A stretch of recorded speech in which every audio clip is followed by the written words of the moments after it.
గౌరవనీయులైన నగిరి మండలం మన నగిరి నియోజకవర్గం శాసనసభ్యులు గారికి నా యొక్క విన్నపం. అయ్యా భానుప్రకాష్ గారు, మీరు మా యొక్క నెండ్ర మండలం మీద దృష్టి పెట్టండి. చాలా బాధల్లో ఉన్న రైతులన్నీ కాపాడండి. మహానుభావ, నువ్వు ఇంకా నిర్లక్ష్యం చేయకు.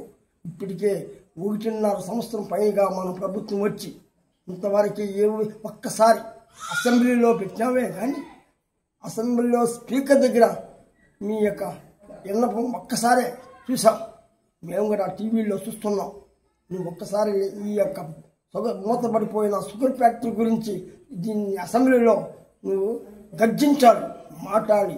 యువ నాయకుడు అయ్యా, శాసనసభ్యులు మీరు ఇంతవరకు అసెంబ్లీలో దాని గురించి ఎక్కువ లేవనెత్తి మన